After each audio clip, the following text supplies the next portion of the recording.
Hola, les habla Ademar, nuevamente contento de estar en conexión, en comunicación con ustedes, y ahora lo que corresponde hacer es abordar el tema de planificación del desarrollo curricular. Un aspecto importante porque se trata justamente de establecer los lineamientos que van a orientar nuestro desempeño como docentes o facilitadores.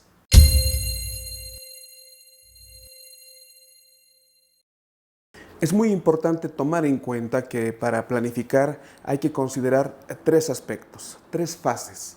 Una primera fase vinculada a la preparación previa, una segunda fase que tiene que ver con el diseño propiamente, con la planificación o la planeación, y una tercera que está articulada con el tema de la ejecución misma, la implementación del plan. Vamos a ver estas tres fases de tal forma que podamos tener una idea clara de cómo puedo yo ejecutar adecuadamente mi tarea docente. En la primera fase, cuando hablamos de la preparación, corresponde hacer algunas preguntas importantes. Por ejemplo, una de las preguntas centrales es ¿en qué institución estoy? Es decir, qué tipo de valores, la visión, la misión de la institución. Debo tomar en cuenta esto a los efectos de incorporar ese enfoque justamente en la planificación.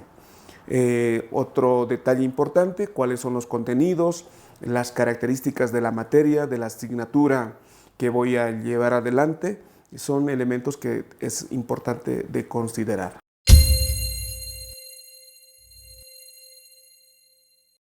También en esta fase previa hay que realizar algunas preguntas importantes. Una, por ejemplo, es qué competencias yo debo desarrollar, qué competencias pretendo promover en mis estudiantes, porque eso implicará orientar las distintas actividades que más adelante vamos a explicar con mayor detalle.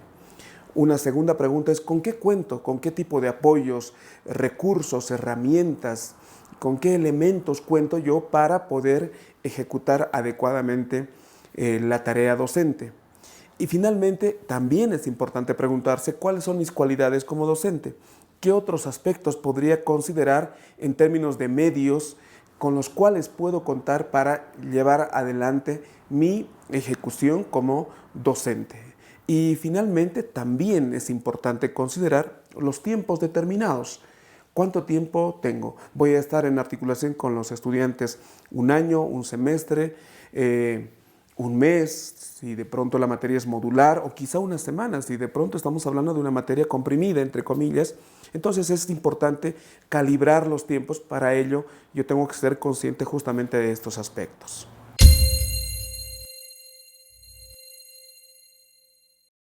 Luego de haber visto esos elementos previos, de haber analizado esos componentes previos, esa reflexión previa, ahora como docente estoy en condiciones justamente de hacer el diseño propiamente, diseñar mi plan.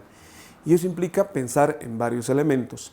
Número uno, las características de la institución. Número dos, las características de la carrera.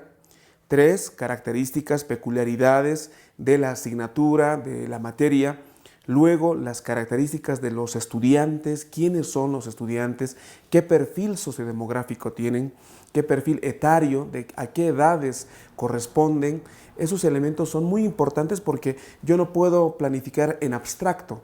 Yo necesito diseñar, plantear elementos según las características de la población con las que voy a estar en contacto directo. Luego, tendré que tomar en cuenta también el tema de las competencias que yo debo plantear a efectos de que los estudiantes puedan desarrollar habilidades, conocimientos y actitudes. También, y esto es muy importante, ¿cómo voy a evidenciar que los estudiantes llegan a ser competentes? Entonces ahí yo debo plantear un conjunto de indicadores de competencia que se llaman criterios de desempeño. Este es un detalle que luego vamos a profundizar porque es muy importante. Como yo sé si el estudiante es o no competente, entonces ahí aparecen los criterios de desempeño. Y por supuesto, estos criterios de desempeño están articulados con conocimientos, con destrezas, con habilidades, con actitudes. También es importante, mientras estamos planificando, establecer los medios, las estrategias, las herramientas. todos esos elementos que antes había estado considerando, ahora yo debo acomodar, debo colocar en qué momento voy a utilizar esta estrategia, en qué otro momento voy a utilizar esta herramienta, de pronto una lectura seleccionada, en qué momento acomodo, cuál es mi propósito cuando estoy pensando en cierto tipo de técnicas. Todos esos aspectos yo ya debo ir acomodando, colocando de tal forma que estén orientadas estas cosas, estas actividades al desarrollo de las competencias. Un detalle que también es importante tomar en cuenta, dependiendo de las características de los estudiantes y del contexto, es esto que tiene que ver con las competencias transversales. Y estas competencias transversales deben ser entendidas como esas competencias genéricas o ejes articuladores que de alguna manera están relacionados con el contexto. Por ejemplo, quiero desarrollar la iniciativa, quiero desarrollar una actitud más emprendedora en los participantes, o quiero desarrollar la tolerancia, por ejemplo, esos aspectos que de alguna manera complementan el trabajo que voy a desarrollar. Normalmente estos aspectos que acabo de mencionar tienen que ver con competencias transversales. Yo como docente podría también seleccionar algunas competencias transversales que apoyen, que fortalezcan el proceso formativo de los participantes. Y finalmente acá, en este punto, será importante también considerar los tiempos. ¿Cuánto tiempo tengo yo para desarrollar ciertos contenidos? ¿Cuánto tiempo tengo para desarrollar ciertas actividades? Entonces, dependerá mucho de la carga horaria, de la materia, de la asignatura para asignar tiempos específicos a estos aspectos.